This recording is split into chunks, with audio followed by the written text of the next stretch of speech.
अस्सलाम वालेकुम जी।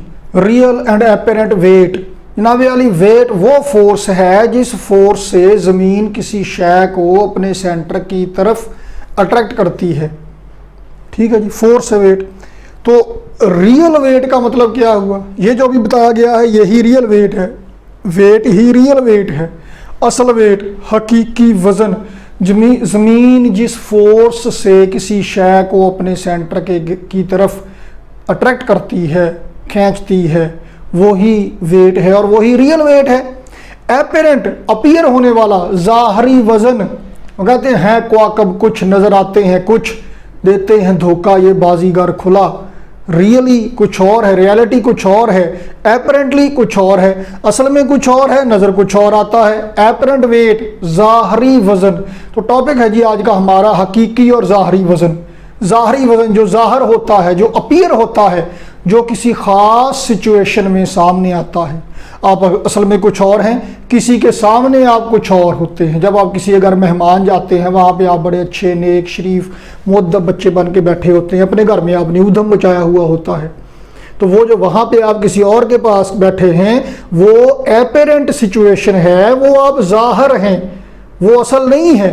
असल वो है जो घर में आप मौजूद हैं, वो रियल एंड एपरेंट वेट, हकीकी और ज़ाहरी वज़न। तो क्या वेट भी असल में कुछ और है और ज़ाहरी तौर पे कुछ और है, मतलब हकीकत में कुछ और है और मैयर कुछ और होता है ना? वेट किसी चीज़ पर लगने वाली ग्रेविटेशनल फोर्स है। रियल वेट जो ग्रेविटेशनल फोर्स असल में लग रही है। एपरेंट वेट क्या है? ये वो वेट है जो मैयर किया जाता है, जो अपीयर होता है in some situation, in particular situations. ये रियल वेट के बराबर भी हो सकता है, डिफरेंट भी हो सकता है। क्यों, कब, कैसे, यही हमने देखना है। तो सवाल ये पैदा होता है कि वेट मैयर कैसे किया जाता है।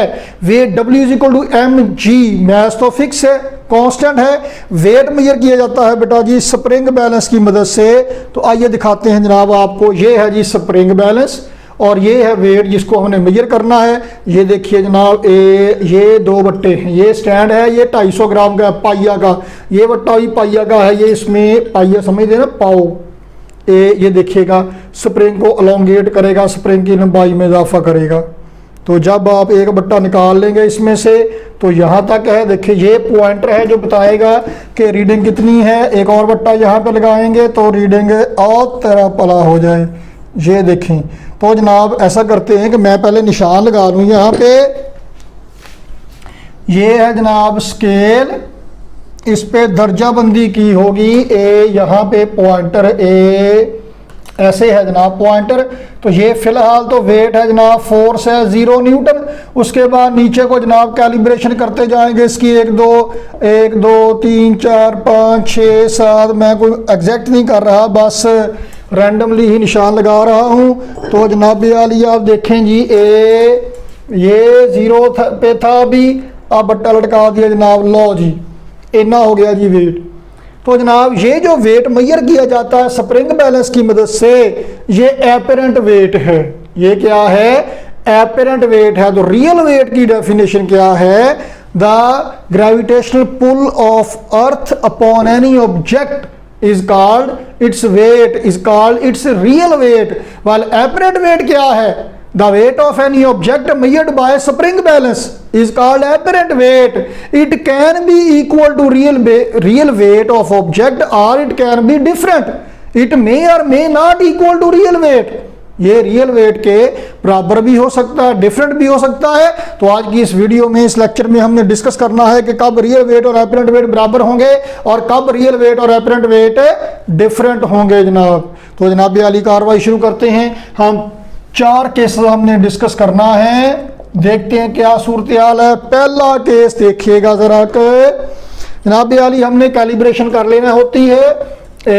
ये देखें जी, लो जी जनाब, इस वक्त जब ये वाइब्रेशन इसकी ख़त्म हो जाएगी, चले करते हैं ख़त्म। लो जी यहाँ पे इस वक्त इसका वेट नीचे को अमल कर रहा है, ग्रेविटेशनल फोर्स इस पर जो लग रही है वो नीचे को अट्रैक्ट कर रही है, इसे नीचे खींच रही है, और स्प्रिंग में जो टेंशन की फोर्स है वो ऊपर को खींच रही है।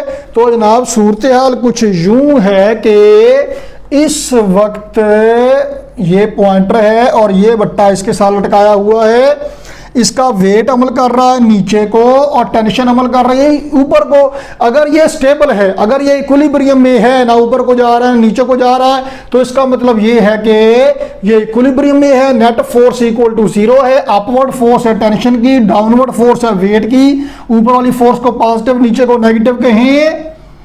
सम of all the force equal to 0, T minus W is equal to 0, यानी T is equal to W। जनाब आली इसमें जो W है, वेट है, ये है जनाब आली रियल वेट जो ग्रेविटेशनल फोर्स इस पे अमल कर रही है। और टेंशन क्या है जनाब, ये है बेटा जी एपरेंट वेट। फिलहाल इस सिचुएशन में जबकि ये अगर किसी लिफ्ट छूटी है, कभी आपने आज होटलों में या शॉपिंग सेंटर में लिफ्ट होती है, तो जनाब अगर आपने वो लिफ्ट में चूटे लिए हैं तो आपको पता होगा कि लिफ्ट जब ऊपर को जाती है, नीचे को जाती है, तो ऊपर का सांस ऊपर, नीचे का नीचे, और कभी नीचे वाला ऊपर सांस और ऊपर वाला सांस नीचे। मतलब थोड़ी सी तबीयत कहूँ सी, मेरा मतलब है तबीयत में ज़रा फ़र्क महसूस होता है। वो इसी वजह से होता है कि एपरेंट वेट उस वक्त रियल वेट से कुछ डिफरेंट होता है। मैयर्ड या ऑब्जर्व्ड वेट एक्चुअल वेट से डिफरेंट होता है। बहरहाल इस वक्त तो रियल वेट और एपरेंट वेट बराबर हैं। जब ये कमरा, ये लिफ्ट या फ्रेम ऑफ रेफरेंस रेस्ट पर है या यूनिफॉर्म वेलोसिटी से मूव कर रहा है। याद रखिए कि वेलोसिटी, जब मैं जिक्र करूंगा वेलोसिटी का या एक्सेलरेशन का, इसका मतलब वर्टिकल होगा। हॉरिजॉन्टल चेंज का कोई फर्क नहीं है, कोई असर नहीं है, क्योंकि ग्रेविटेशनल फोर्स का कोई रोल नहीं है हॉरिजॉन्टल मोशन में। ये बात याद रखिएगा। तो जनाब इस वक्त वेलोसिटी या तो यूनिफॉर्म है, फ्रेम ऑफ रेफरेंस की वेलोसिटी या तो यूनिफॉर्म है या फिर वेलोसिटी 0 है, यानी कि एक्सेलरेशन 0 है।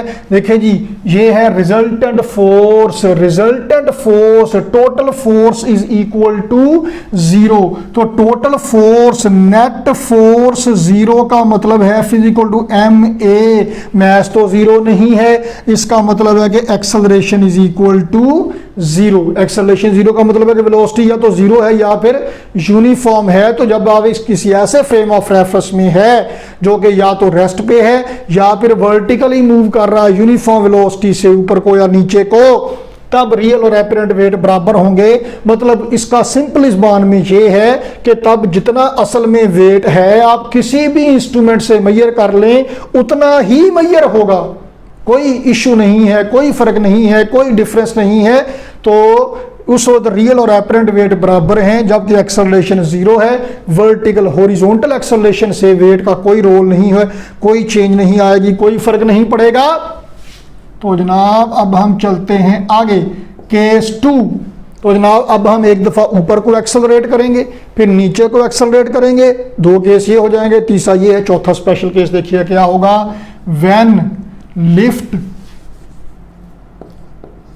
यानी कि frame of reference is accelerating upward. जब फ्रेम ऑफ रेफरेंस एक्सेलरेट करता है अपवर्ड। अब जरा गौर से देखिएगा, बुक में भी बात वही होगी लेकिन इक्वेशन लिखने का तरीका उनका और है। मैं जरा और तरीके से समझाऊंगा, ऐसे समझना जरा आसान होगा। आप देखें, ए पॉइंटर पहले यहाँ पे था 0 पे, ए ऐसे करके चलो जी, अब आपने इसका बटन लटका दिया, लो जनाब ये हो गया। अब अपवर्ड एक्सेलरेशन होना है, मतलब अपवर्ड झटका लगना है। अगर आप किसी लिफ्ट पे खड़े हों और वो लिफ्ट जब ऊपर को यकदम झटका लेती है तो आपको अपना आप नीचे को दबता हुआ सा महसूस होता है, नीचे को धक्का सा आपको पड़ता है। ये वो सिचुएशन होने लगी है जब वो एक लम्हे के लिए ऐसा होता है। उसके बाद जब लिफ्ट यूनिफॉर्म वेलोसिटी से ऊपर को चलना शुरू कर देती है, फिर वो इशू, वो मसला फिर ख़त्म हो जाता है। तो देखें जी क्या होता है कि जब ये लिफ्ट अपवर्ड मूव करेगी, ये देखें जनाब अभी ऊपर को झटका लगने लगा है, एक लम्हे की बात होगी। जरा स्क्रीन पे नजर रखिएगा, बाद में मैं जरा हौली हौली भी बताऊंगा। अभी पॉइंटर है जनाब 4 पे, जब यकदम ऊपर को झटका लगने लगेगा देखिएगा पॉइंटर किधर को जाएगा। ओह, ये तो बाद में तो ऊपर चला गया ना। ऐसा करते हैं कि बट्टा ज़रा ज़्यादा करते हैं, फिर ज़रा का मामला ज़्यादा सही तरह से क्लियर होगा। तो एक लम्हे के लिए होगा, बाद में तो मेरे हाथ के साथ इसने ऊपर ही चले जाना है। लो जी 7 के लगभग है। जब यकदम ऊपर को झटका लगेगा ना, ये देखें एक दफ़ा स्प्रिंग खुलता है ऐसे, तो जब स्प्रिंग खुलता है यकदम जब ऊपर को झटका लगेगा तो स्प्रिंग खुलेगा। स्प्रिंग क्यों खुलेगा? क्योंकि ये अपने इनर्शिया की वजह से अपनी हालत को बरकरार रखने की कोशिश करता है। नतीजा क्या होगा? ये ऊपर को जाएगा ऐसे करके, तो स्प्रिंग जब खुलेगा तो इसका मतलब ये है कि रीडिंग ये पहले से ज्यादा शो करेगा। तो चलें एक दफा जरा स्लो मोशन में मामले को समझने की कोशिश करते हैं। एक दफ़ा स्प्रिंग खुलता है बाल में तो वो हाथ के साथ ही सुकड़ जाता है, ऊपर को चला जाता है। तो जनाब जब एक दफ़ा यकदम ऊपर को झटका लगता है तो स्प्रिंग जब खुलता है, खुलने का मतलब ये है कि रीडिंग पहले से ज़्यादा हो रही है। तो इसका मतलब ये है, रीडिंग ज़्यादा होने का मतलब ये है कि उस वक्त टी ये रीडिंग ज़्यादा शो होगी। डब्ल्यू तो रियल वेट है, वो तो जो है सो है। तो जब ऊपर को झटका लगेगा तो tension is equal to W plus जितने जोर से झटका लगाएंगे, ये देखिएगा एक दफा फिर से, जितने जोर से झटका लगाएंगे, ये देखिए थोड़ा झटका लगेगा स्प्रिंग थोड़ा खुलेगा, ज्यादा झटका लगेगा स्प्रिंग भी ज्यादा खुलेगा यकदम। तो जितना ज्यादा झटका लगेगा, झटका मतलब एक्सेलरेशन, तो जितना ज्यादा झटका लगेगा, जितनी ज्यादा फोर्स के साथ धक्का मारेंगे प्लस एफ, रियल वेट में कुछ वैल्यू जमा हो जाएगी, एपरेंट वेट रियल वेट से कुछ ज्यादा शो होगा। इसलिए आपको अपना आप नीचे को दबता हुआ महसूस होता है जब लिफ्ट यकदम ऊपर को उठती है। तो एपरेंट वेट क्या होता है? रियल वेट प्लस कुछ value, T is equal to W plus M A, F is equal to M A. F है रिजल्टेंट फोर्स, नेट फोर्स जो उस वक्त उसे फील हो रही है। ए एक्सेलरेशन, जितना ज्यादा होगा एपरेंट वेट भी उतना ही ज्यादा होगा। तो जनाब ये है उस वक्त जबकि अपवर्ड एक्सेलरेशन मिलता है, अपवर्ड जर्क मिलती है, जबकि लिफ्ट या फ्रेम ऑफ रेफरेंस यकदम ऊपर को मूव करता है। इसका मतलब यह है कि अपवर्ड एक्सेलरेशन होता है तो एपरेंट वेट रियल वेट से कुछ ज्यादा हो जाता है। तीसरा केस देखते हैं। क्या जनाब यहां पे क्या सूरत हाल है? अब लिफ्ट नीचे को मूव करेगी व्हेन लिफ्ट यानी कि फ्रेम ऑफ रेफरेंस एक्सेलरेटिंग, चलें एक्सेलरेट्स डाउनवर्ड। जब ये डाउनवर्ड मूव करेगा तब क्या होगा? अब जरा देखिएगा जी फिर से क्या हो रहा है। यहां पे है जब आप लिफ्ट में हो, लिफ्ट यकदम नीचे को आए तो आपको ओह मेरा दिल उतन आ गया। आप किसी गाड़ी पे आप जा रहे हो, गाड़ी ब्रिज से ऊंचाई से नीचे को आ रही हो, तब भी आपको ऐसा ही महसूस होता है। देखिएगा ज़रा, बट्टे ज़रा ज़्यादा कर दिए, आधा किलो है इस वक्त इस पे। लो जी, तो जब लिफ्ट यकदम स्क्रीन पे आएगा नज़र अब आ रहा है, तो जनाब यकदम जब लिफ्ट नीचे को मूव करेगी, ये अपने इनर्शिया की वजह से अपनी हालत बरकरार रखने की कोशिश करेगा। नतीजा क्या होगा? देखिएगा स्प्रिंग थोड़ा सा कंप्रेस होगा, कंप्रेस होगा। इसका मतलब ये है कि रीडिंग ऊपर को जाएगी। रीडिंग ऊपर को जाने का मतलब है कि रीडिंग कम होगी। रीडिंग कम होने का मतलब क्या है कि apparent weight is equal to real में से कुछ रकम कम होगी। कितनी कम होगी? जितना ज्यादा एक्सेलरेशन आप पैदा करेंगे, जितना ज्यादा जोर से धक्का मारेंगे, जितनी फोर्स ज्यादा होगी, तो T is equal to W minus M A, real weight में से कुछ वैल्यू कम हो जाएगी। तो बेटा जी ये बात आप याद रखें, यहाँ ये स्प्रिंग वाली एग्जांपल याद रखिएगा कि रियल वेट में कुछ वैल्यू जमा होना है। जब ऊपर को झटका लगना है स्प्रिंग खुलेगा, नीचे को झटका लगना है स्प्रिंग कम होगा, तो एपरेंट वेट कम हो जाएगा, रियल वेट में से कुछ वैल्यू कम हो जाएगी। तो उसके बाद जनाब आली केस 4 स्पेशल केस है। उसी लिफ्ट में आप मौजूद हैं, किसी बड़े सारे झूले में मौजूद हैं, यही स्प्रिंग है। आप देखें फिर से, नीचे को ऐसे आरे करते हैं तो स्प्रिंग जरा इकट्ठा हो जाता है। अगर आप इसे वैसे ही छोड़ दें, नीचे गिरा दें, ये नीचे गिर रहा हो, फ्री फॉल कर रहा हो, तो मतलब अगर डाउनवर्ड एक्सेलरेशन हो जी जनाब, व्हेन लिफ्ट यानी कि फ्रेम ऑफ रेफरेंस फॉल्स। अब जरा बात ध्यान से सुनिएगा, अगला सेंटेंस आएगा एंड पे, जब वो फ्री फॉल करेगा, फॉल्स फ्रीली, तब क्या होगा, t is equal to W। Downward जब एक्सेलरेशन है तो W माइनस एफ है, F is equal to ma। तो अब डाउनवर्ड एक्सेलरेशन है जब फ्री फॉल में क्या होगा, डाउनवर्ड एक्सेलरेशन, नीचे को एक्सेलरेशन है ग्रेविटेशनल एक्सेलरेशन g, तो W माइनस mg। ओ W क्या, W भी तो mg है, mg minus mg, zero. Apparent wait zero हो गया, फ्री फॉल के दौरान वेट जीरो मैयर होगा। अच्छा तजर्बा करते हैं, 15वीं मंजिल पे चढ़े, छलांग मार दें, नहीं अभी नहीं, ठहरे ठहरे ठहरे, 15वीं मंजिल पे चढ़ के सर पे आपके थैला है जनाब 40 किलोग्राम का, 1 मन का आटे का थैला है जी, खासा बोझ आपको लग रहा है, गर्दन आपकी ऐसे हुई है, तो बड़ा औखे आप खड़े हुए हैं, सर पे लोड आपको महसूस हो रहा है, वजन महसूस हो रहा है। अब आप जो ही छलांग मारेंगे 15वीं मंजिल से नीचे आते हुए आप महसूस करेंगे कि एक तो गर्मी में हवा लग रही है, एंजॉय कर रहे हैं आप, और दूसरा ये कि सर के ऊपर रखे हुए थैले का बिल्कुल वेट महसूस नहीं होगा। नीचे गिरने के बाद क्या बनती है ये हमारा मौजू नहीं है, बाद में देखी जाएगी जो बनेगा। बहरहाल फ्री फॉल के दौरान एपरेंट वेट जीरो होगा, वो फ्री जो नीचे गिर रहा है फ्री फॉल कर रहा है, under the action of gravity move कर रहा है। जब तक अंडर आप ऐसे स्प्रिंग बैलेंस लेके छलांग मार दें, उसे देखी जाए रीडिंग जीरो शो होगी। तो जब तक फ्री फॉल रहेगा एपरेंट वेट जीरो रहेगा, जब तक फ्री फॉल रहेगा तब तक एपरेंट वेट जीरो रहेगा। इसका मतलब ये नहीं कि उसका वेट जीरो है, इसका मतलब है उस सिचुएशन में वेट जीरो शो हो रहा है, उस सिचुएशन में वेट जीरो है। मैं यहां पे खड़ा हूं, हार्ट यहां पे है, यहां से हार्ट ने ब्लड को धक्का मारना है, ब्लड ने ऊपर को जाना है, ग्रेविटी के अगेंस्ट स्पीड जरा कम होगी, हल्का धक्का मारेगा हार्ट, ब्लड नीचे को जाएगा गिट्टे तक, पांव की तरफ को, तो ग्रेविटी की वजह से स्पीड ज्यादा होगी। ब्लड की सर्कुलेशन इसी तरह से होती है, हम इस बात के आदी हैं, हम इस ग्रेविटी के आदी हैं। तो जब आप छलांग मारेंगे ऐसे नीचे फ्री फॉल के दौरान एपरेंट वेट जीरो हो जाएगा, तो ब्लड सर्कुलेटरी सिस्टम भी हमारा मुतासर होगा।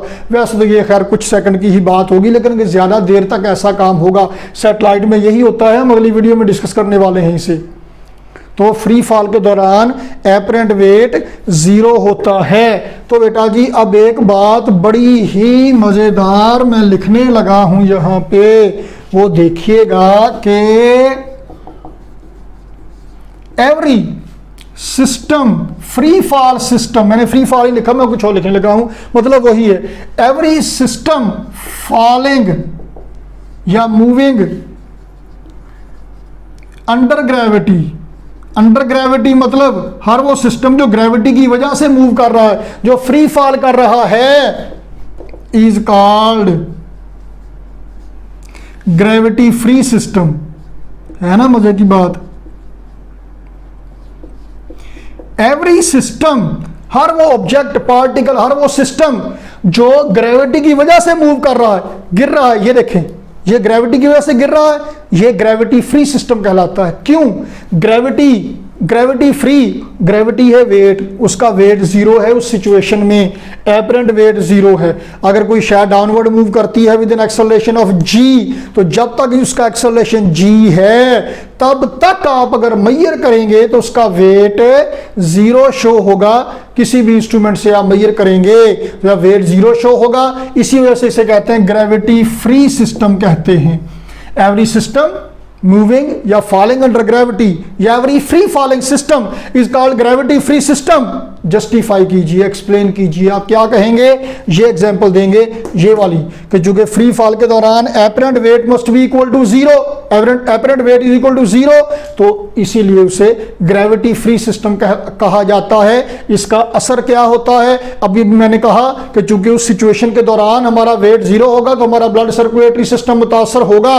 तो ये एक तरह से ऐसे है कि ग्रेविटी फ्री सिस्टम है, ग्रेविटी का हम पे असर ही नहीं हो रहा, हालांकि हम ग्रेविटी की वजह से मूव कर रहे हैं, लेकिन उस सिचुएशन में ग्रेविटी का जो असर है, जो हमारा वेट है वो तो खत्म हो गया, वो तो जीरो हो गया।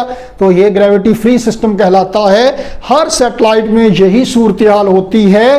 फिर इसको ओवरकम करने के लिए आर्टिफिशियली ग्रेविटी पैदा की जाती है, लेकिन अगली वीडियो में हम डिस्कस करेंगे कि सैटेलाइट, ये जो सैटेलाइट है, हमने इससे प्रीवियस लेक्चर में, प्रीवियस वीडियो में डिस्कस किया था कि एक सैटेलाइट का एक्सेलरेशन जी, ग्रेविटेशनल एक्सेलरेशन होता है, वो सेंट्रीपिटल फोर्स की वजह से हमने डिस्कस किया था। लेकिन एक्चुअली उसकी वजह क्या है, वो क्यों फ्री फॉलिंग सिस्टम है, फिर अगर वो फ्री फॉलिंग है, उसका acceleration toward the centre of earth है, तो वो गिर क्यों नहीं जाता। देखते रहिए, अगले आने वाली वीडियो में। तब तक के लिए अल्लाह हाफिज़।